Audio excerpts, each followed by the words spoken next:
നമസ്കാരം. എല്ലാവർക്കും ഇത്തിരി നേരം ഒത്തിരി കാര്യത്തിലേക്ക് ഒരുപാട് സ്നേഹത്തോടെ സ്വാഗതം. കണ്ടന്റുകൾ ഇങ്ങനെ എഴുതുന്ന സമയത്ത് ചെയ്തു തുടങ്ങുമ്പോൾ എനിക്ക് ഫീൽ ചെയ്യുന്ന പോലെ വരാറുണ്ട്. പിന്നെ എന്തോ ബ്ലെസ്സിങ്ങോട് സക്സസ് ആകും. ഇപ്പോൾ ഒരാൾക്കെങ്കിലും ഒരാൾക്കൊരു മാറ്റം ഉണ്ടാകണമെങ്കിൽ ഉണ്ടാകട്ടെ എന്നാണ് ഏറ്റവും വലിയ ആഗ്രഹം. നന്മയുള്ള മനുഷ്യന്മാർ ഇന്നുണ്ട്. നമ്മുടെ ഓഡിയൻസിനെ കാണുന്ന സമയത്ത് അതാണ് ഏറ്റവും സന്തോഷം. കുഞ്ഞു മക്കളൊക്കെ വന്നിട്ട് കൈ പിടിച്ച് സംസാരിക്കുമ്പോൾ എനിക്ക് തോന്നുന്നു ഞാൻ ഒത്തിരി ബ്ലെസ്ഡ് അതുകൊണ്ടായിരിക്കും. നിനക്കിത് ചെയ്യാൻ പറ്റില്ല എന്ന് പറഞ്ഞ ആൾക്കാരൊക്കെ ഒത്തിരി ഇൻസൾട്ട് ചെയ്തിട്ടുണ്ട്. കറുത്തതായതുകൊണ്ട് കറുത്തതല്ലേടി, ആ വേഷം സെറ്റാവില്ല, നീനൊക്കെ അഭിനയിക്കാൻ അറിയുമോ, നീ അഭിനയിച്ചാൽ ശരിയാവും, അങ്ങനെ മുഖത്ത് നോക്കി പറഞ്ഞ ആൾക്കാർ.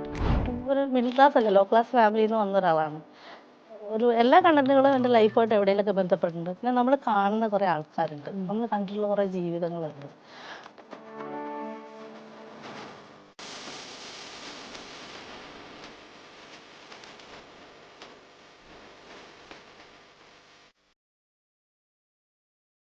നമുക്ക് പെട്ടെന്ന് റിലേറ്റ് ചെയ്യാൻ പറ്റുന്ന കണ്ടന്റുകളൊക്കെ തരുന്നുകൊണ്ടാന്ന് തോന്നുന്നു പൊന്മുട്ടാൻ മീഡിയയും രാജിയും ഒക്കെ വേഗം പ്രിയപ്പെട്ടവരായത്.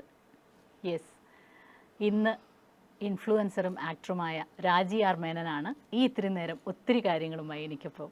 ഹൈ രാജി. Thank you. എനിക്ക് ഭയങ്കര എക്സൈറ്റ്മെൻ്റ് ഉണ്ട് രാജിയുടെ കൂടെ അങ്ങനെ ഇരിക്കാൻ. കാരണം ഞാൻ രാജിയെ കണ്ടു തുടങ്ങിയിട്ട് കുറച്ചായിട്ടുള്ളൂ കേട്ടോ. ഞാൻ ആദ്യം കണ്ട കണ്ടന്റ് ഏതാണെന്ന് അറിയോ?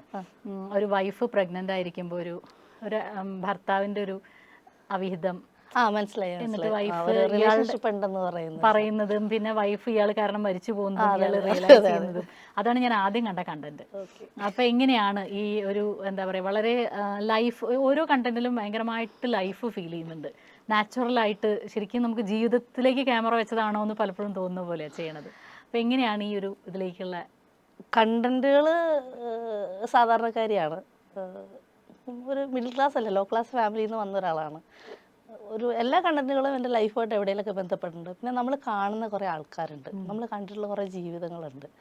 പിന്നെ ആ ഒരു പ്രഗ്നൻസി ക്യാരക്ടർ എന്ന് പറഞ്ഞാൽ, ഇപ്പോൾ ഞാൻ മാരീഡ് ആയിട്ടുള്ള ഒരാളാണ്. നമ്മുടെ വീട്ടിലെ ചെറിയ ചെറിയ വഴക്കുകളുണ്ട്, വലിയ വലിയ വഴക്കുകളുണ്ട്. അപ്പോൾ ഒരുപാട് സുഹൃത്തുക്കൾ പറഞ്ഞ കുറേ പ്രശ്നങ്ങളുണ്ട്. അപ്പോൾ കണ്ടന്റുകൾ ഇങ്ങനെ എഴുതുന്ന സമയത്ത് ചെയ്തു തുടങ്ങുമ്പോൾ എനിക്ക് ഫീൽ ചെയ്യുന്ന പോലെ വരാറുണ്ട്. പിന്നെ എന്തോ ബ്ലെസ്സിങ്ങോട് സക്സസ് ആകും. ഇപ്പോൾ ഒരാൾക്കെങ്കിലും ഒരാൾക്കൊരു മാറ്റം ഉണ്ടാകണമെങ്കിൽ ഉണ്ടാകട്ടെ എന്നാണ് ഏറ്റവും വലിയ ആഗ്രഹം. എങ്ങനെയാണ് ഇത് തുടങ്ങാം, ഇങ്ങനെ ചെയ്ത് തുടങ്ങാം, ഒന്ന് ചെയ്ത് നോക്കാം എന്നൊക്കെ ഒരു തോട്ട് വരാൻ എന്താ കാര്യം? കുറേ നാളായിട്ട് ഓൺ പേജിൽ ചെയ്യാം എന്ന് പറഞ്ഞ് ഒരു ഐഡിയയിൽ നിൽക്കുന്നുണ്ടായിരുന്നു. അപ്പോൾ പൊന്മുട്ട മീഡിയയിലെ യൂട്യൂബ് ചാനലിൽ കുറേ നാളുകളായിട്ട് ചെറിയ വേഷങ്ങൾ ചെയ്യാൻ വരാറുണ്ട്. അപ്പോൾ അങ്ങനെ പ്രൊഡ്യൂസർ എന്നെ വിളിക്കും, ലിജു തോമസ് ആണ് പ്രൊഡ്യൂസർ എന്നെ വിളിച്ച്, രാജേഷി നമുക്കിങ്ങനെ FB നമുക്കൊന്ന് തുടങ്ങാം, കണ്ടൻറ്റ് പരിപാടി. അപ്പം ഞാൻ പറഞ്ഞു എന്താ ഉദ്ദേശിക്കുന്നത്? അപ്പോൾ ഡയറക്ഷൻ ചെയ്യാമോ എന്നാണ് ആദ്യം ചോദിച്ചത്. അപ്പം ഞാൻ പറഞ്ഞു അത് ചെയ്യാം. അപ്പോൾ സ്ക്രിപ്റ്റ് അന്ന് ചേച്ചി ഒന്ന് ആലോചിക്കുക. അപ്പോൾ എൻ്റെ വീട്ടിലുണ്ടായ ഒരു ഇൻസിഡൻറ്റ്, എൻ്റെ ഫസ്റ്റ് എൻ്റെ തന്നെയാണ് സ്ക്രിപ്റ്റ്. അത് ആർക്കും അറിയില്ലാത്തൊരു കാര്യം, എൻ്റെ തന്നെയാണ് സ്ക്രിപ്റ്റുകളെല്ലാം. അപ്പോൾ വീട്ടിലൊരു പീരിയഡ്സിൻ്റെ ഒരു സംഭവം വീട്ടിൽ നടന്നു. അപ്പോൾ മോൾ ആദ്യമായിട്ട് വയസ്സറിച്ചപ്പോൾ, അപ്പോൾ കുഞ്ഞ് അത്രയൊന്നും ഹാഷ് അല്ലെങ്കിൽ പോലും എൻ്റെ കണ്ണൊന്നും നിറഞ്ഞു ആ സമയത്ത്. അപ്പോൾ ഹസ്ബൻഡിന് കാണുന്നൊരു ഫീലിങ്സ് കണ്ടപ്പോൾ പെട്ടെന്ന് സ്വിച്ച് ആയിപ്പോയി. കാരണം നമുക്ക് പെയിൻ വന്നപ്പോൾ അവർക്കത് അറിഞ്ഞില്ല. അതിൻ്റെ കണ്ടന്റ് ഇതാണ്, എനിക്ക് പെയിൻ വന്നപ്പോൾ എൻ്റെ ഹസ്ബൻഡിന് മനസ്സിലായില്ല. പക്ഷെ മോള് പീരിയഡ്സ് ആയപ്പോൾ ഞാൻ നോക്കുമ്പോൾ തറയിലും ഇല്ല താഴത്തും ഇല്ലാണ്ട് എടുത്തോടെ ആശുപത്രി പോവാം, കൊച്ചു പേരെ എടുക്കണേ, ഭയങ്കരമായിട്ട് ദേഷ്യപ്പെടുന്നു. അപ്പം ഞാൻ ചോദിച്ചേ ഇതെന്താ, ഇതൊക്കെ തന്നെയല്ലേ ഞാനും അനുഭവിച്ചത്. അപ്പം അന്ന് പറഞ്ഞപ്പോൾ മോള് പിന്നെ എന്നോട്, യഥാർത്ഥത്തിൽ എൻ്റെ മോള് തന്നെയാണ് ആ വേഷം ചെയ്തിരിക്കുന്നത്. വരാനിരുന്ന ഫസ്റ്റ് ഷൂട്ട് അതാണ്, ഫസ്റ്റ് സ്ക്രിപ്റ്റ് അതാണ്. വരാനിരുന്ന കുട്ടിക്ക് തലേ ദിവസം പനി, നേരെ ഹോസ്റ്റലിൽ ചെന്നു.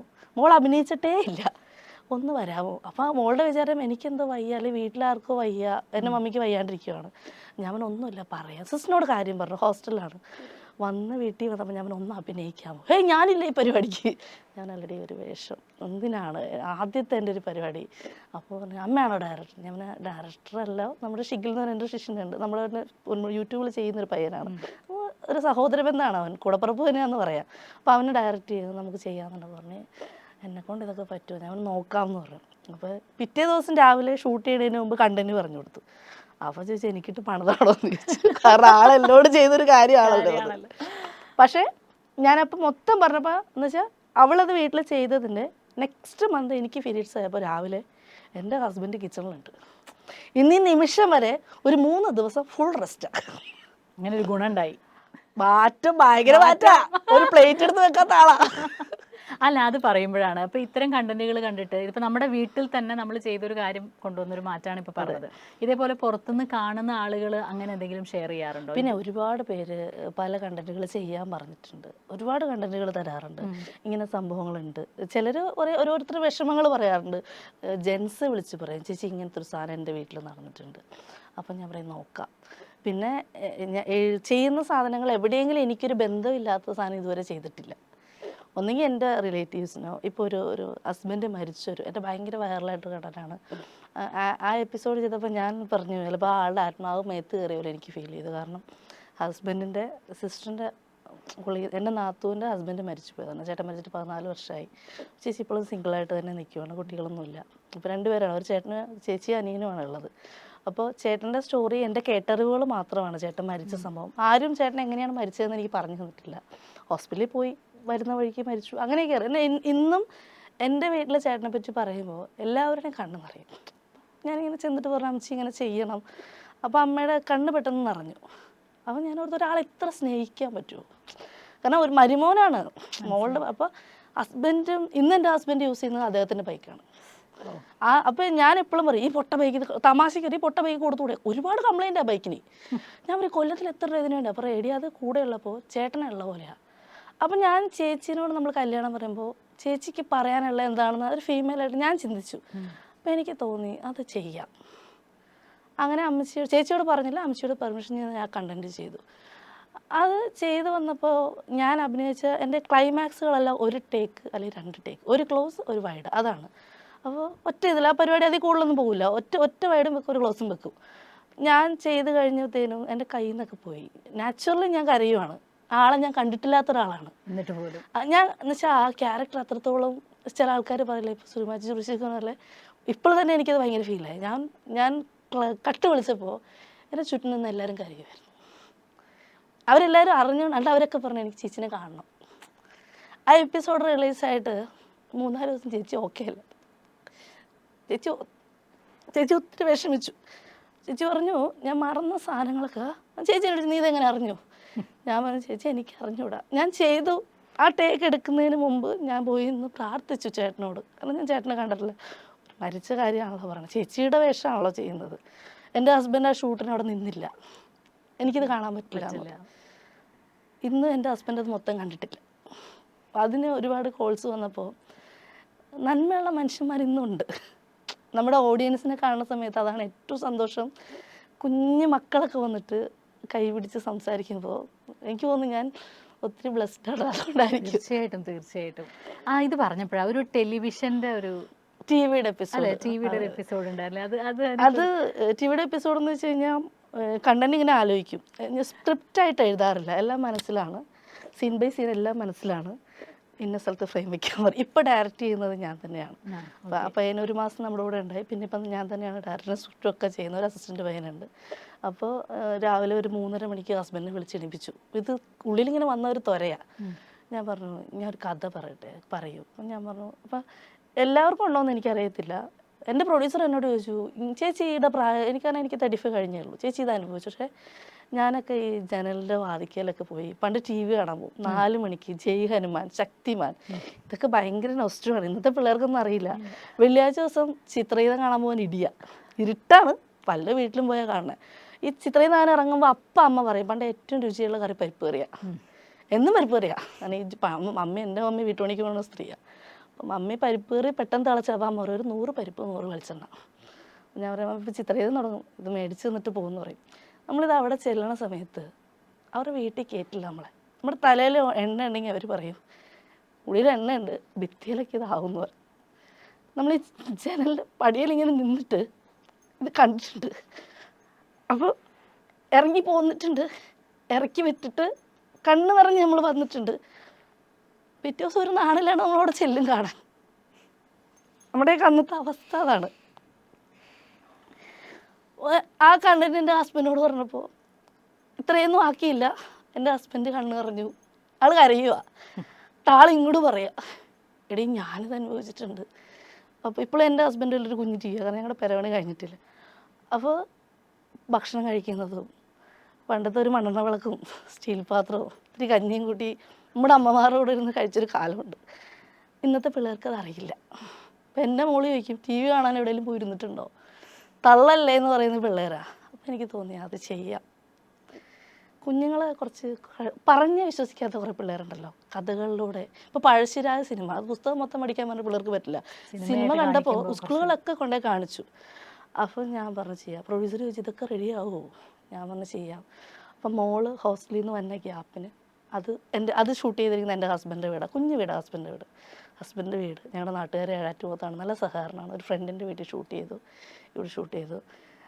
ഒത്തിരി പേര് അനുഭവിച്ചത് കൊണ്ടായിരിക്കാം പ്രവാസികളടക്കം എല്ലാവരും അത് രണ്ട് കൈ നീട്ടി സ്വീകരിച്ചു. എന്നുവെച്ചാൽ എന്നെപ്പോൾ ഒരുപാട് പേരുടെ കുട്ടിക്കാലത്തെ കണ്ണുനീര് ഇന്ന് നമുക്ക് ടി വി ഉണ്ട്, പക്ഷെ കാണാൻ സമയമില്ല. അതൊരു ടി വി മേടിക്കണം എന്നുള്ളതാണ് ഏറ്റവും വലിയ ആഗ്രഹം.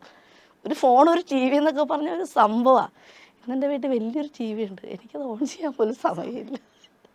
ഒരു പക്ഷേ ഇങ്ങനെ എന്താ പറയുക, ഇങ്ങനെ പോയി ടി വി കണ്ടത് അല്ലെങ്കിൽ ഇതിനോടുള്ളൊരു ഇഷ്ടമൊക്കെ അങ്ങനെ വന്നതായിരിക്കുമോ? ഇങ്ങനത്തെ ഒരു മേഖലയിലേക്ക് വരെ എപ്പോഴെങ്കിലും ചിന്തിച്ചിട്ടുണ്ടായിരുന്നോ ഇങ്ങനെ ഒരു രാജ്യം ഉണ്ടാവും ഒരു സമയത്ത്? രാജി എന്ന് പറഞ്ഞത് രാജലക്ഷ്മി എന്നാണ് ശരിക്കുള്ള പേര്. രാജലക്ഷ്മി കെയർ എന്ന് പറഞ്ഞാൽ ഞാൻ പഠിച്ചത് സെൻറ്റ് തോമസിലാണ്, ഗേൾസ് സ്കൂളാണ്. ബാസ്കറ്റ് പ്ലെയറാണ്, അത്ലറ്റാണ്, ചാമ്പ്യൻഷിപ്പാണ്. ഞാൻ സ്പോർട്സ് കോട്ടയെ പഠിച്ച ഒരാളാണ്. ഒരു വള്ളിച്ചൂരിൽ പോലെ ഇരുന്ന പെങ്കുച്ചാണ്. എൻ്റെ പെറ്റ് നെയിം പി.ടി. ഉഷ എന്നാണ്. കാരണം ശരീരമൊന്നും ഇല്ല. ഒരു 4-5 വർഷം കൊണ്ടാണ് ഇങ്ങനെ പെട്ടെന്ന് വണ്ണം വെച്ചത്. അപ്പോൾ ആ സമയത്ത് ഒരു 7th പഠിക്കുന്ന സമയത്ത് ഒരു സിസ്റ്റർ, എൻ്റെ ഗുരു ഒരു കന്യാസ്ത്രീ സിസ്റ്റർ ആഗ്നസ് എന്ന് പറയുന്ന സിസ്റ്റർ ടിസ, രണ്ടുപേരും കൂടി വന്നിട്ട് ഒരു ബൈബിൾ ഒരു നാടകം കളിപ്പിക്കാൻ കൊണ്ടുപോയി. ഞാൻ ചോദിച്ചു ഞാനോ? നീ ബാ എന്ന് പറഞ്ഞിട്ട് ഒരു രാക്ഷസൻ്റെ, ഞാൻ ഇന്നുവരെ എന്നെ കണ്ണാടി കണ്ടിട്ടില്ല, ഒരു രാക്ഷസൻ്റെ വേഷം ഒന്ന് പള്ളിയിലൊക്കെ കറിയിട്ട് മേത്തൊക്കെ കരുതി വെച്ച്. അന്ന് സ്റ്റേജിൽ കയറിയപ്പോൾ എൻ്റെ ഒരു ബോയ്സിനൊരു ബാസൊക്കെ ഉണ്ട്, ആ ഉറക്കത്തിൽ നിന്നിട്ട് ആംബ്ലർ വോയിസാണ്. അപ്പോൾ ഇത് ആൾക്കാർക്ക് ഇഷ്ടമായി. അപ്പോൾ എന്നോട് സിസ്റ്റർ പറഞ്ഞു നിനക്ക് അഭിനയിക്കാൻ ഭയങ്കര കഴിവുണ്ട്. ഞാൻ എനിക്ക് ഓടാനും ചാടാനൊക്കെ ഇഷ്ടം. ഞാനപ്പോൾ എൻ്റെ സ്പോർട്സോ അങ്ങനെ സ്കൂളുകാർ തന്നെ മോണാക്ട് പഠിപ്പിച്ചു. ഞാൻ സ്റ്റേറ്റ് ലെവലിൽ പോയി വിൻ ചെയ്ത് തിരിച്ചു വന്നു. ഞങ്ങളുടെ സ്കൂളിൽ പ്രത്യേകത ഉണ്ട്, 10ാം ക്ലാസ് വരെ, 10ാം ക്ലാസ് പിള്ളേർ 10 വരെ ഉള്ളൂ. ഗേൾസ് സ്കൂളാണ്, സിസ്റ്റേഴ്സിൻ്റെ സ്കൂളാണ്, 10 മാനേജ്മെൻറ്റ് സ്കൂളാണ്. 10ാം ക്ലാസ്സിലെ ഒരു പിള്ളേർക്കും ഒരു പ്രോഗ്രാം ആനുവൽ ഡേക്ക് ചെയ്യാൻ പറ്റില്ല. ആ വർഷത്തെ ആനുവൽ ഡേക്ക് 10ാം ക്ലാസ്സിൽ എനിക്ക് പ്രോഗ്രാം ചെയ്യാൻ ഭാഗ്യമുണ്ടായി. അവരെന്നെ അത് പഠിപ്പിച്ചു. രാജിയ സ്കിറ്റ് സ്റ്റേജിൽ ചെയ്യണം എന്ന് പറഞ്ഞു. അപ്പോൾ എല്ലാവരും ഫ്രണ്ട്സും പറഞ്ഞു രാജിയാറും രാജലക്ഷ്മിക്ക് കൊമ്പാണ്. ഞാൻ പറഞ്ഞു എന്തോ ഇഷ്ടമാണ് അവർക്ക്. അപ്പോൾ അന്ന് തൊട്ട് ഭയങ്കര ഒബ്സർവേഷനാണ്, മാനറിസങ്ങളൊക്കെ നോക്കും. പ്രത്യേകിച്ചും കഷ്ടപ്പാടിൽ നിന്ന് വന്നുകൊണ്ടാണെന്ന് തോന്നുന്നു. കഷ്ടപ്പെടുന്ന ഒരാളെ കണ്ടു കഴിഞ്ഞാൽ അടുത്ത് സ്നേഹം കൂടുതൽ. ഞാൻ സെക്കൻഡ് മാരേജാണ്. അപ്പോൾ ഫസ്റ്റ് അദ്ദേഹം എൻ്റെ നല്ല സുഹൃത്താണ്, ഇന്നും വിളിച്ചിട്ടുണ്ടായി. ഞങ്ങൾ നല്ല സുഹൃത്തുക്കളായിട്ട് പോകുന്നവരാണ്. പക്ഷേ എൻ്റെ മക്കൾ 2 പേരുണ്ട്, ഒലീവിയ ഒലീന എന്നാണ്. ഈ പച്ചവെള്ളം പാലും കുപ്പിയിലാക്കി കൊടുത്ത ഒരാളുണ്ട്. ഒന്നും ഉണ്ടായിട്ടില്ല അന്നത്തെ കാലത്ത്. പക്ഷെ എൻ്റെ കുഞ്ഞു പ്രായമാണ്, 19-20 വയസ്സാണ്. എൻ്റെ ഹസ്ബൻഡ് ചെറുപ്പമാണ്, 22 വയസ്സൊരു പയ്യന് മെച്യൂരിറ്റി ഇല്ല. അപ്പോൾ അവനും ആയിട്ടില്ല, ഒരു റിലേഷൻഷിപ്പിലൂടെ കല്യാണമാണ്. എല്ലാവരും അവരുടെ വീട്ടുകാർ സപ്പോർട്ടാണ്. ഇന്ന് നമുക്ക് എല്ലാം ഉണ്ട്. അപ്പോൾ ഒരു ഫ്രണ്ടിൻ്റെ വീടുണ്ട് താഴത്ത്. അപ്പം ജോലിയൊന്നും ഇല്ലാണ്ടിരിക്കുന്ന സമയത്ത് അവിടെ പോയിട്ട് എന്നും ഞാൻ കഞ്ഞിവെള്ളം മേടിച്ചിട്ട് വരും. അപ്പോൾ അവളെന്നോട് ചോദിക്കും, ഡോൺ ബോസ്കോയിൽ ടീച്ചറായിട്ട് വർക്ക് ചെയ്യുന്ന കുട്ടിയാണ്. അവൾ ചോദിക്കും എന്താടി? ഞാൻ പറഞ്ഞു തുണി വിരിക്കാനാടി എന്ന് പറയും. അപ്പോൾ 3ാമത്തെ ദിവസം അവൾ രാവിലെ ജോലിക്ക് കയറിയപ്പോൾ എൻ്റെ മോളുടെ പാലും കുപ്പിയിലെ കഞ്ഞിവെള്ളം കണ്ടപ്പോൾ എന്നോട് ചോദിച്ചു എന്താടി ഇതെന്ന് ചോദിച്ചു. അപ്പോൾ എനിക്ക് വഴിയില്ലടി എന്ന് പറഞ്ഞു. എനിക്ക് എന്ത് ചെയ്യാൻ പറ്റും? 6 മാസത്തോടെ ഒരാളുണ്ട്, 1.5 വയസ്സോടെ ഒരാളുണ്ട്, ഞാൻ ജോലിക്ക് പോകാറായിട്ടില്ല. അപ്പോൾ അവളെന്നോട് പറഞ്ഞു നീ ജോലിക്ക് പോകണം, ആളൊക്കെ ഉത്തരവാദിത്തമൊക്കെ ആൾ നന്നാവും, നീ ഒന്ന് ജോലിക്ക് പോയി തുടങ്ങും. അങ്ങനെ ഒരു ഡേ കെയർ ചെന്നപ്പോൾ ദൈവം പല രൂപത്തിലാണെന്ന് പറയുന്ന പോലത്തെ ഒരാളാണ്. ഡേ കെയർ ചെന്നപ്പോൾ അഡ്മിഷൻ ഫീസും ഡൊണേഷനും ഒന്നും മേടിക്കാണ്ട് 1 മാസം കഴിഞ്ഞ് തന്നാൽ മതി എന്ന് പറഞ്ഞ് എൻ്റെ കുഞ്ഞുങ്ങളെ വളർത്തി തന്നവരാണ്. അവിടെ കൊണ്ടാക്കി ഞാൻ ആദ്യമായിട്ട് പോകുന്ന ലേഷർ ഹോസ്പിറ്റൽ ലോണ്ടറിയിലെ ക്ലീനിങ് സ്റ്റാഫായിട്ടാണ്. പിന്നീട് ഞാൻ പഠിച്ചു. അവിടെ നിന്ന് ബാംഗ്ലൂർ പോയി BSc ന്യൂട്രീഷനാണ് ജോലി ചെയ്തു. ഒരുപാട് പണിക്ക് പോയിട്ടുണ്ട്, വീട്ടുപണിക്ക് പോയിട്ടുണ്ട്, വർക്ക് പണിക്ക് പോയിട്ടുണ്ട്, റോഡ് പണിക്ക് പോയിട്ടുണ്ട്, കൂലിപ്പണിക്ക് പോയിട്ടുണ്ട്, സെയിൽസ് ഗേൾ ആയിട്ടുണ്ട്. 7ാം ക്ലാസ് തൊട്ട് അങ്ങനെ കഷ്ടപ്പെട്ട് വന്ന ഒരാളാണ്. അപ്പോൾ എല്ലാവരും സഹായിക്കണം, എല്ലാവരും സന്തോഷമായിട്ടിരിക്കണം. ഇന്നിപ്പോൾ രാജി ഒരുപാട് പേരെ ഇൻഫ്ലുവൻസ് ചെയ്യുന്ന ഒരാളാണ്. അവൻ കൊടുക്കുന്ന കണ്ടൻറ്റുകളിലൂടെ ആണെങ്കിലും പിന്നെ ഒരു നടിയും കൂടെയാണ്. എങ്ങനെയാണ് ഇപ്പം അല്ലെ കുറച്ച് അത്യാവശ്യം കുറച്ച് വർക്ക് ചെയ്തുവല്ലോ ഇപ്പോൾ വർക്ക് ചെയ്തിട്ടുണ്ട്, സിനിമയിൽ ചെയ്തിട്ടുണ്ട്. സിനിമയിൽ ചെയ്തിട്ടുണ്ട്. അപ്പോൾ എങ്ങനെയാണ് അതിലേക്കുള്ള ഒരു വഴി എങ്ങനെയാണ്? അങ്ങനെ വഴി എന്ന് പറഞ്ഞാൽ അസിസ്റ്റന്റ് ഡയറക്ടറായിട്ട് വർക്ക് ചെയ്ത് തുടങ്ങിയതാണ്. ചെറിയ ചെറിയ വർക്കിലൊക്കെ അസിസ്റ്റ് ചെയ്തിട്ടുണ്ട്. അങ്ങനെ ഒരു സയാന എന്നൊരു ഇൻ്റർനാഷണൽ മൂവിയിൽ, ഒമാൻ ഇൻഡോ മൂവിയിൽ വിളിച്ചു. ചെറിയൊരു വേഷം ചെയ്യാൻ ചെന്നപ്പോൾ ഒരു ക്യാരക്ടറോൾ തന്നെ അതിൽ കിട്ടി. അപ്പോൾ ഒമാനി ഡയറക്ടറാണ്, ഒമാൻ സിനിമയുടെ പിതാവെന്നാണ് പറയുന്നത്, ഡോക്ടർ അലിദ്. അപ്പോൾ അത് പറഞ്ഞ് നന്നായിട്ട് ചെയ്യുന്നുണ്ട് ഈ കുട്ടി എന്ന് പറഞ്ഞു. അപ്പോൾ എനിക്ക് ഓൾറെഡി അറിയാം. പക്ഷേ എൻ്റെ ജീവിത സാഹചര്യം കൊണ്ട് എനിക്ക് ഇതുകൊണ്ടൊന്നും പോകാൻ പറ്റുന്നൊരു സമയമാണ്. പക്ഷേ അപ്പം ഞാൻ സെറ്റിലായി തുടങ്ങി. ഞാൻ ചോദിച്ചാൽ എന്നാൽ പിന്നെ അഭിനയിക്കാൻ ഒരു സൈഡിൽ കൂടെ തുടങ്ങാം. അങ്ങനെ ചെറിയ ചെറിയ അവസരങ്ങൾ വന്നു തുടങ്ങി. ചെറിയ പലങ്ങളിൽ അസിസ്റ്റ് ചെയ്യാൻ തുടങ്ങി. കാസ്റ്റിംഗ് ഡയറക്ടർ അബു വളയംകുളത്തിൻ്റെ അസിസ്റ്റൻ്റായിട്ട് വർക്ക് ചെയ്യാൻ ഭാഗ്യം ഉണ്ടായിട്ടുണ്ട് കുറച്ച് സമയം. അങ്ങനെ പ്രൊഡക്ഷനിൽ വർക്ക് ചെയ്യാൻ പറ്റിയിട്ടുണ്ട്. സുനിൽ ജോർജ് കൺട്രോളറിൻ്റെ കൂടെ പ്രൊഡക്ഷൻ സെക്ഷനിൽ വർക്ക് ചെയ്യാൻ പറ്റിയിട്ടുണ്ട്. അപ്പോൾ ഇതിനോടുള്ള ഇഷ്ടം കൊണ്ടാണ്, ഒരു വല്ലാത്ത പ്രണയമാണ്. അഭിനയിക്കണം, ക്യാരക്ടറുകൾ കിട്ടണം, എനിക്ക് ചെയ്യാൻ പറ്റും എന്നൊക്കെ. ഒരു ഈ ഉർവശേഷി, KPS ലളിത മാം, അവരൊക്കെ എന്താ പറയുക, അവരൊക്കെ അമ്മമാരാണ് നമ്മുടെ കുഞ്ഞിലെ. കവിർ പൊന്നമ്മ ചേച്ചിനെ കാണുമ്പോഴേ അമ്മയെ കാണുന്ന പോലെയാണ്. അപ്പോൾ ഇങ്ങനെയുള്ള കഥാപാത്രത്തോട് ഭയങ്കര ഇഷ്ടമാണ് എനിക്ക്. അപ്പോൾ ഇങ്ങനെയൊക്കെ ആകാൻ പറ്റുമോ, എങ്ങനെ ചെയ്യുന്നതെന്നുള്ളതാണ്. എല്ലാവരും ചെയ്യുന്നതൊക്കെ നോക്കാൻ തുടങ്ങി. പിന്നെ എന്തോ ചെയ്തപ്പോൾ എല്ലാം അങ്ങനെ ആയി. ഒത്തിരി കരയിപ്പിച്ചതല്ലേ ദൈവം. അതെ, അപ്പോൾ ഒരു മറുവശം വേണമല്ലോ. അപ്പം എൻ്റെ സുഹൃത്തുക്കളൊക്കെ, എൻ്റെ എപ്പിസോഡുകൾ കാണുന്ന ഒരുപാട് സുഹൃത്തുക്കളുണ്ട്. കാരണം ഒരു മോൾക്കൊരു 3.5 വയസ്സുള്ള സമയത്തോട്ട് എൻ്റെ ലോകം എന്ന് വെച്ചാൽ ഞാനും എൻ്റെ ഒലു മിലു എന്നാണ് ഞാൻ വിളിക്കുന്നത്. ഞാൻ അവരെ വഴക്ക് പറയുമ്പോൾ ഒലു മിലു ഒന്നും ചേരുന്നേ പറയുള്ളൂ. അപ്പോൾ അവർ ചോദിക്കും മിലു അല്ലേ ചെയ്താൽ പിന്നെ എന്നെ എന്തില്ല, എനിക്ക് നിങ്ങളെ പിരിച്ച് പറയാൻ അറിയില്ല പിള്ളേരെ എന്ന് പറയും. അപ്പോൾ ഞാനും ഒലു മിലുവാണ് എൻ്റെ ലോകം. കാരണം ഞങ്ങൾ സെപ്പറേറ്റ് ആയിട്ട് 10-11 വർഷത്തോളമായി. അപ്പോൾ അവർ ഹോസ്റ്റലിൽ, ഞാൻ ഹോസ്റ്റലിൽ. അവർ 10 ദിവസം വരുമ്പോൾ ഞാൻ എൻ്റെ സാലറിയിൽ കൂട്ടി വെച്ചിട്ട് ഏതെങ്കിലും ഒരു ഹോട്ടലിൽ റൂം എടുക്കും. കാരണം എനിക്ക് പോകാനൊരു സ്ഥലമില്ല. ദ്വാരകയാണ് മെയിൻ കേന്ദ്രം. അപ്പോൾ എൻ്റെ കസിൻ ഉണ്ട്, അവനാണ് എല്ലാ സഹായം. അമ്മ ആങ്ങളമാരുടെ കൂടെ നിൽക്കുന്നു. സ്നേഹ കല്യാണത്തിൻ്റെ പ്രശ്നങ്ങളാണ് അതൊക്കെ. പക്ഷെ എനിക്ക് എൻ്റെ മക്കളെ കളയാൻ പറ്റും. ഇപ്പം എൻ്റെ വീട്ടിൽ തിരിച്ച് കയറാൻ പറഞ്ഞു, അവർ വേണ്ടെന്ന് വെക്കുന്നൊക്കെ പറഞ്ഞു. ഞാൻ പറ്റില്ല. EMI ലോണെന്ന് അപേക്ഷ ഒന്നും വന്നതല്ലേ, എൻ്റെ വയറ്റിൽ പറഞ്ഞതല്ലേ. എൻ്റെ ചിലപ്പോൾ ഈ ആയുസിൻ്റെ എൻ്റെ ഗോൾ അതായിരിക്കും. എനിക്കത് ഉത്തരവാദിത്തമാണ്, അവരെ സ്വന്തം കാലം നിർത്തി കൊടുക്കണം. അപ്പോൾ അന്ന് ഈ 2 പേരല്ലാണ്ട് ആരുമില്ല. ഒത്തിരി സങ്കടം വരുമ്പോൾ അവരെ ചെന്ന് ഹോസ്റ്റലിൽ കാണും. അപ്പോൾ എൻ്റെ മുഖത്ത് പറയും, തനിക്ക് ഞാനില്ലേടോ, ഞങ്ങളില്ലേ രാജ്യമേന്ന് വിളിക്കുന്നത്, ഞങ്ങളില്ലേ രാജ്യമേന്ന്. പക്ഷെ ഇന്ന് ഒത്തിരി പേരുണ്ട് സ്നേഹിക്കാൻ. എനിക്ക് ദൈവം സഹായിച്ചിട്ട് 4 വർഷമായിട്ട് എനിക്ക് നല്ലൊരു കുടുംബമുണ്ട്, നല്ലൊരു പാർട്ട്ണറുണ്ട്. പിള്ളേരുടെ അച്ഛൻ അദ്ദേഹമാണെങ്കിൽ നല്ല സുഹൃത്താണ്. ഒത്തിരി മാറ്റങ്ങളായി അദ്ദേഹത്തിനും. ഫാമിലിയായിട്ട് നല്ല സുഹൃത്തുക്കളായിട്ട്, അവരുടെ ഫാമിലിയും നമ്മുടെ ഫാമിലിയും. നല്ലൊരു അമ്മായിയമ്മയുണ്ട്, എല്ലാ പൊട്ടത്തരത്തിനും കൂടെ നിൽക്കുന്നൊരു അമ്മായിയമ്മയുണ്ട്. പിന്നെ ചേച്ചിനോട് സ്നേഹമാണ്, ഇഷ്ടമാണെന്ന് പറഞ്ഞാൽ അത് തന്നെയാണ് ഏറ്റവും വലിയ കാര്യം. തീർച്ചയായിട്ടും ആരും ഇല്ലാണ്ടിരുന്ന ഒരാൾക്ക് ഒരുപാട് പേരുണ്ട്. ഒരുപക്ഷെ ജീവിതത്തിൽ തീരെ പക്വത ഇല്ലാത്തൊരു പ്രായത്തിൽ ഒരു തെറ്റായ തീരുമാനം എന്ന് പറഞ്ഞാൽ സമൂഹം നോക്കുമ്പോൾ അത് തെറ്റായ തീരുമാനം. നമ്മളെ സംബന്ധിച്ച് നമ്മുടെ സ്നേഹം എപ്പോഴും ഒരു ശരിയാണ്. അപ്പോൾ അങ്ങനെ വരുമ്പോൾ നമ്മളെ ഒരുപാട് കളിയാക്കിയവർ അല്ലെങ്കിൽ നമ്മളെ കുറ്റപ്പെടുത്തിയവരുണ്ടാവും. അത് കഴിഞ്ഞ് നമ്മൾ സ്വയം തുഴഞ്ഞ് അല്ലെങ്കിൽ നമ്മൾ സ്വയം ഫൈറ്റ് ചെയ്താണ് നമ്മൾ ഇന്ന് നിൽക്കുന്ന രാജി ആർ മേനോനല്ലേ എന്ന് ഒരാൾ കേട്ടാൽ ചോദിക്കുന്ന ലെവലിലേക്ക് നമ്മൾ നിൽക്കുന്നത്. അപ്പം ആ ഒരു നമ്മളായി കഴിഞ്ഞിട്ട് ഈ പറയുന്ന ആളുകളുടെ മനോഭാവത്തിലുള്ള ഈ 2 സമയത്തുള്ള മാറ്റം എങ്ങനെയാണ് രാജി കാണുന്നത്? ഞാനിപ്പോൾ സ്പോർട്സ് കോട്ടയിലൊക്കെ വന്ന ഒരാളായതുകൊണ്ട് തന്നെ എല്ലാവർക്കും പോലീസിലൊക്കെ ജോലി കിട്ടും. എൻ്റെ മിസ്സുമാരൊക്കെ അങ്ങനെയായിരുന്നു. അപ്പോൾ ലൈഫ് ഇങ്ങനെ പോകുമ്പോഴും എപ്പോഴും അല്ല, എൻ്റെ കൂടെയുള്ളവരൊക്കെ പറഞ്ഞിരിക്കുന്നത് നിന്നെക്കൊണ്ട് പറ്റൂടി. കാരണം ഞാൻ ഭയങ്കര ബോൾഡാണ്, പൊട്ടിക്കാളിയായിരുന്നു. മക്കളായപ്പോഴത്തേനും അമ്മ എന്ന് പറഞ്ഞൊരു സംഭവം ആയപ്പോൾ ഞാൻ വേറൊരാളായി. തേവര ജംഗ്ഷനിലാണ്, ഞങ്ങൾ തേവരയിലാണ് താമസിക്കുന്നത്. തേവരയിൽ നിന്ന് കാക്കനാട് വന്നെന്ന് പറഞ്ഞാൽ എനിക്കെന്ത് വലിയ സംഭവമാണ്. പക്ഷെ ഇന്ന് എൻ്റെ 2 വീലറിനൊക്കെ പോകുമ്പോൾ എൻ്റെ അമ്മ ചോദിക്കും, ഇതൊക്കെ എങ്ങനെ പഠിച്ചിട്ട് നീ എന്ന് ചോദിക്കും. വെറും പൊട്ടിയാ, നീ ഇങ്ങ് വന്നേന്ന് പറഞ്ഞാൽ അവിടെ ചെല്ലുമ്പോൾ ഞാൻ കരഞ്ഞിരിക്കും, അത്ര പേടി. പക്ഷേ 2 കുഞ്ഞുങ്ങളെ ഇങ്ങനെ ഒക്കത്തോട്ട് തന്നില്ലേ, അന്ന് വന്ന ധൈര്യമാണ്. പിന്നെ സൗഹൃദങ്ങൾ ഭയങ്കര ഇമ്പോർട്ടൻ്റ് ആണ്. ഫ്രണ്ട്ഷിപ്പിനെ പറ്റി ഞാനൊരു കണ്ടൻറ്റ് ചെയ്തായിരുന്നു. അപ്പോൾ അത് ഭയങ്കര വൈറലായി. ഞാൻ ബോയ്സിൻ്റെ ഫ്രണ്ട്ഷിപ്പ്, പക്ഷേ എൻ്റെ ഹൃദയത്തോടെ ഏറ്റവും ചേർന്നിരിക്കുന്ന എൻ്റെ സുഹൃത്തുക്കളാണ്. എനിക്ക് 5 രൂപയും 10 രൂപയും തന്ന സുഹൃത്തുക്കളുണ്ട്. എൻ്റെ മക്കൾ ഹോസ്പിറ്റലായപ്പോൾ സഹായിച്ച സുഹൃത്തുക്കളുണ്ട്. എൻ്റെ ബന്ധങ്ങൾ, എൻ്റെ രക്തബന്ധമൊന്നുമല്ല എൻ്റെ കൂടെ നിൽക്കുന്നത്, ഇന്നും എൻ്റെ സൗഹൃദങ്ങളാണ്. എപ്പോഴും കൂടുതലും അങ്ങനെ ആയിരിക്കും. തീർച്ചയായിട്ടും നമ്മുടെ സൗഹൃദങ്ങൾ അന്ന് പറഞ്ഞ ഒരുപാട് പേരുണ്ട്, നീ രക്ഷപ്പെടും, നിനക്ക് നല്ലൊരു മനസ്സുണ്ട്. എൻ്റെ ഇല്ലായ്മയിൽ ഞാൻ എല്ലാവരും കൂടെ നിന്നവല്ലോ, അങ്ങനെ പറഞ്ഞ ആൾക്കാരാണ് കേട്ടോ കൂടെ. പിന്നെ ഫാമിലി അല്ലേ, ബന്ധുക്കളൊക്കെ അല്ലേ, അവരൊക്കെ പറഞ്ഞോട്ടെ, കെയർ ആണ്, അത്രേ ഉള്ളൂ. അങ്ങനെയല്ല, അങ്ങനെ ആയിപ്പോയി, ആ കുട്ടി കണ്ടില്ലേ പഠിച്ചു ഫെയിലായി എന്നൊക്കെ പറഞ്ഞവരോട് ഇപ്പം അവരൊക്കെ സ്നേഹമാണ്. എനിക്ക് അവരോടൊന്നും ദേഷ്യമില്ല. ചിലപ്പോൾ എൻ്റെ സ്നേഹം കൊണ്ടായിരിക്കും, കാരണം കൊച്ചുകുട്ടിയല്ലേ.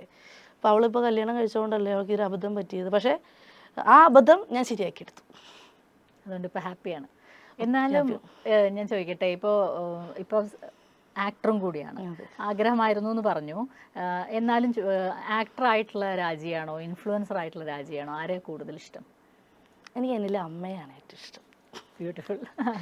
ഞാൻ എപ്പോഴും സെക്കൻഡ് മാരേജ് കഴിഞ്ഞല്ലോ, അപ്പോൾ എന്നോട് ചോദിക്കും ലൈഫ് എങ്ങനെ ഉണ്ടെന്ന് ചോദിക്കും, പണി കിട്ടിയോ? അപ്പം ഞാൻ പറയും അക്കരയൊക്കെ മിക്കപ്പോൾ ചേക്കരയൊക്കെ വാക്കാൻ പറയും. അപ്പോൾ എന്നോട് അങ്ങനെയല്ലടി സീരിയസ് ആയിട്ട് പറ എന്ന് വെച്ചാൽ ഒരു ലൈഫ് വിഷമിച്ചത് എൻ്റെ കണ്ണീര് കണ്ട സുഹൃത്തുക്കളാണല്ലോ. ഞാൻ എല്ലായിടത്തും ചിരിച്ചിരിക്കണം എന്ന് ആഗ്രഹിക്കണം. കാരണം എന്നെ എല്ലാവരും പൊന്നപ്പാന്നാണ് വിളിക്കുന്നത്. എനിക്കൊരു പെമ്പിളേറെ ക്യാരക്ടർ എന്ന് പറഞ്ഞാൽ എൻ്റെ മക്കളുടെ അടുത്ത് മാത്രമാണ്. ബാക്കി എല്ലായിടത്തും ഇടാകൂടാ അങ്ങനത്തെ ഒരു സൗഹൃദം. അപ്പം ഞാൻ പറയും പുള്ളി നല്ല അച്ഛനുമാണ്, ഞാൻ നല്ല അമ്മയാണ്. അങ്ങനെയാണ് ഞങ്ങൾ രണ്ടുപേരും. ആൾ നല്ലൊരു അച്ഛനാണ്, ഞാൻ നല്ലൊരു അമ്മയാണ്. എനിക്ക് എന്നിൽ ഏറ്റവും ഇഷ്ടം ഞാൻ അമ്മയാണ് എനിക്ക്. അതുകൊണ്ടാണ് എൻ്റെ വേഷങ്ങളൊക്കെ അങ്ങനെ ചെയ്യാൻ അങ്ങനെ ചെയ്യുന്നത്. പക്ഷേ കണ്ടന്റുകളിലെ രാജിയല്ല അല്ലേ റിയൽ ലൈഫിലെ രാജി?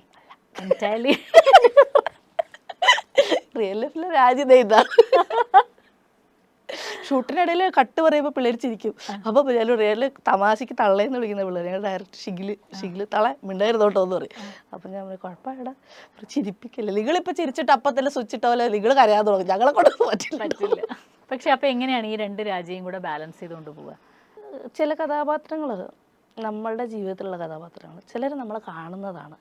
പിന്നെ ഓരോ കഥാപാത്രം ചെയ്യുമ്പോഴും ഞാൻ ഇപ്പോൾ അത്യാവശ്യം അന്ധവിശ്വാസി അമിതവിശ്വാസി അത്യാവശ്യം വിശ്വാസമുള്ളൂ. ഞാൻ പ്രാർത്ഥിക്കും സക്സസ് ആകണം. ഒരുപാട് കോടി ജനങ്ങളുള്ളൂ, അല്ല ഒരാൾ, പ്രത്യേകിച്ച് കുഞ്ഞു കുട്ടികൾ. ഇപ്പോൾ കുഞ്ഞു പിള്ളേർ ഇപ്പോൾ കാണുന്നുണ്ടെന്ന് എനിക്കറിയാം. അന്ന് ഞാൻ ഓർക്കും ഇതൊക്കെ ഈ കണ്ണീർക്കാരെന്ന് തന്നെ കളിയാക്കും വീട്ടിൽ. അങ്ങനെ പറയണേ കള്ളീർക്കായൽ അങ്ങനെ പറയില്ലേ. അപ്പോൾ ഞാൻ പറയും ചില ആൾക്കാർ പറയും ഇത് ഓട്ടോമാറ്റിക് കുറച്ചൊന്ന് ഗ്ലിസറിനിട്ട് പിന്നെ കരഞ്ഞു പോണതാ, ഇത് സംഭവിച്ചു പോണതാ. അപ്പോൾ എൻ്റെ വീട്ടിൽ ഞാൻ അങ്ങനെ കരയാറ്.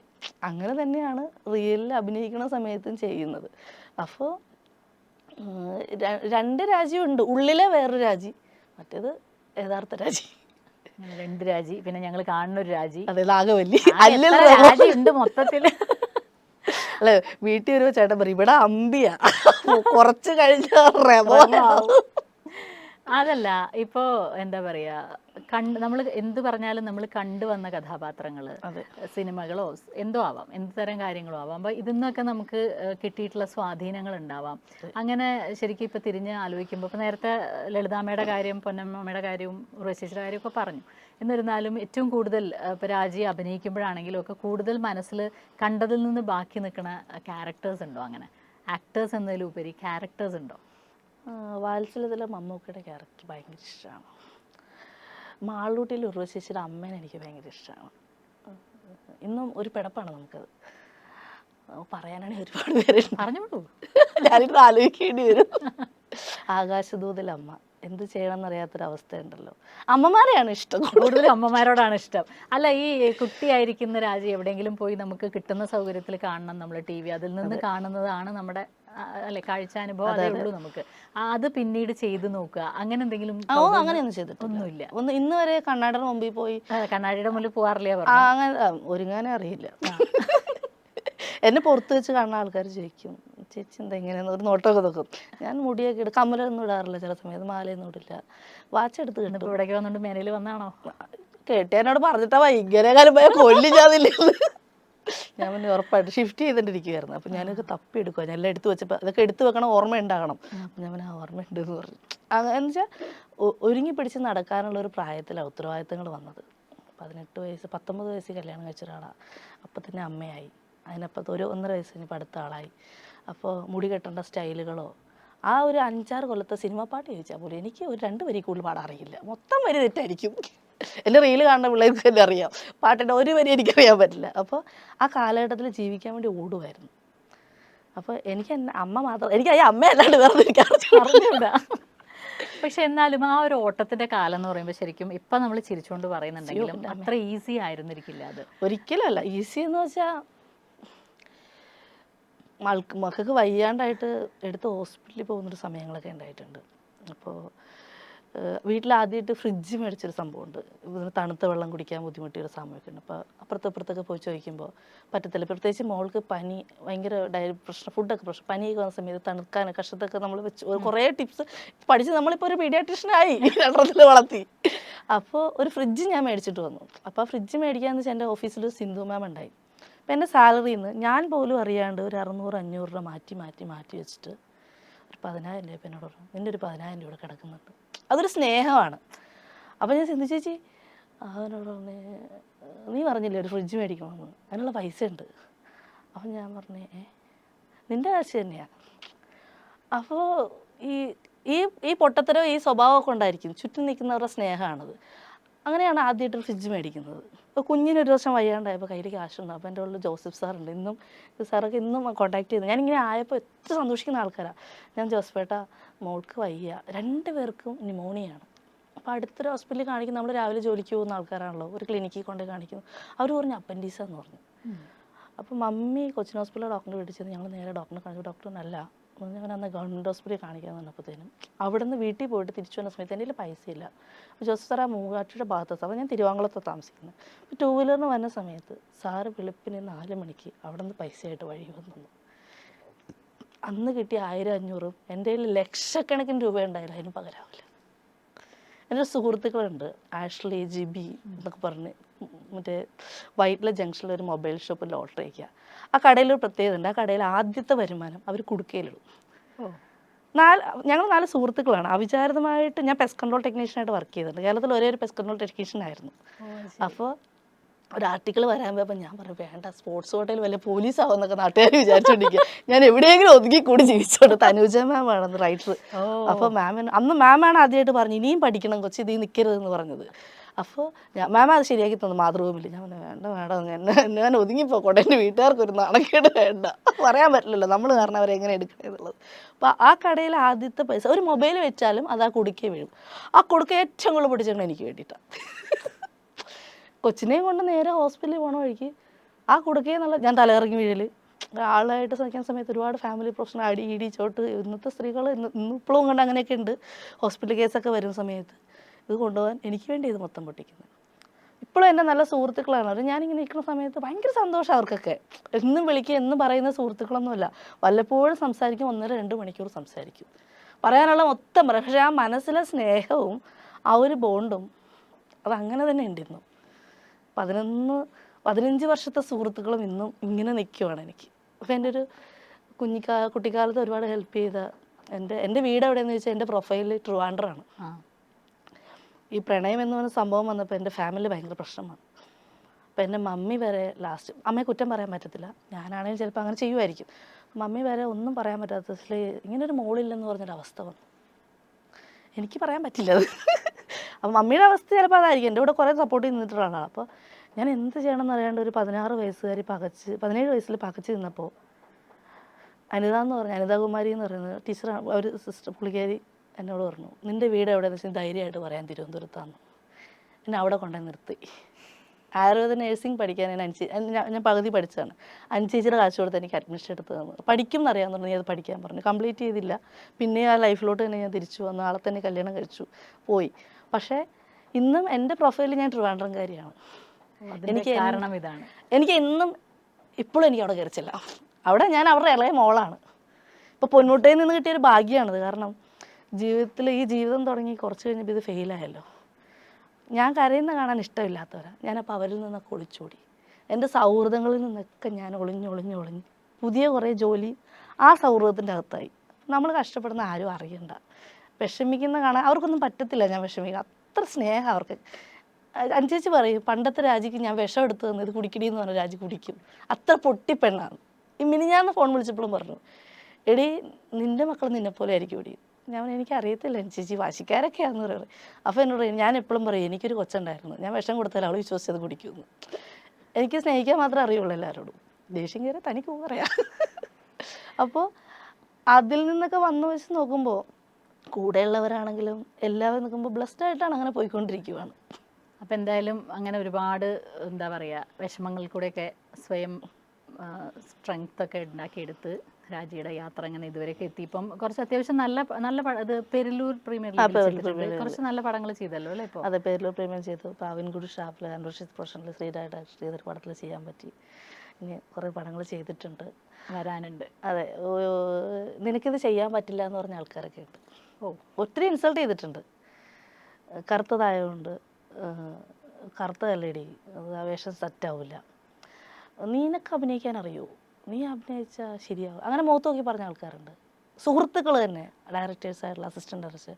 അപ്പോൾ എന്നപ്പോൾ അത് നീ ചെയ്തേക്കില്ലടാ, അങ്ങനെ കളറില്ലെന്നൊക്കെ പറഞ്ഞ ആൾക്കാർ ഇപ്പോൾ വിളിച്ചിട്ട് നന്നായിട്ട് ചെയ്തിട്ടുണ്ട് രാജി, നല്ല വേഷങ്ങൾ ചെയ്യാൻ പറ്റും, കഥാപാത്രങ്ങൾക്ക് ഒരു ജീവനുണ്ട്, ഞങ്ങൾക്കത് ഫീൽ ആവുന്നുണ്ട് എന്ന് പറയുമ്പോൾ ഒത്തിരി സന്തോഷമുണ്ട്. അവരോട് ഞാൻ അങ്ങനെ തന്നെ പറയാറ്. അപ്പോൾ നല്ല നല്ല കഥാപാത്രങ്ങൾ വരട്ടെ, എവിടെയെങ്കിലൊക്കെ ഇരുന്ന് ഏതെങ്കിലുമൊക്കെ ഡയറക്ടർമാർ കണ്ടിട്ട് ഈ രാജി അറുവേലയിലെ വിളിക്കട്ടെ എന്ന് വിചാരിക്കുന്നു. തീർച്ചയായിട്ടും അങ്ങനെ മനസ്സാഗ്രഹിച്ച പോലെ നല്ല നല്ല കഥാപാത്രങ്ങളൊക്കെ ചെയ്ത് ഉപയോഗിച്ച വാക്ക് സിഗ്നേച്ചർ, അത് ഭയങ്കര ഇമ്പോർട്ടൻ്റ് ആണ് ഒരു ആക്ടറെ സംബന്ധിച്ച്. അങ്ങനെ അവനവൻ്റെ ഒരു സിഗ്നേച്ചറുള്ള ക്യാരക്ടേഴ്സൊക്കെ ചെയ്ത് വളരെ ലൈവായിട്ട്, കൂടുതൽ ലൈവായിട്ട് നിൽക്കാൻ രാജിക്ക് പറ്റട്ടെ. നമുക്കിങ്ങനെ ഇരിക്കാൻ പറ്റിയതിലും ഒരുപാട് കാര്യങ്ങൾ ഷെയർ ചെയ്യാൻ പറ്റിയതിലും ഒരുപാട് സന്തോഷമുണ്ട്. നമുക്ക് വീണ്ടും കാണാം. അപ്പോൾ നമുക്കും വീണ്ടും കാണാം കേട്ടോ, അടുത്ത ആഴ്ച.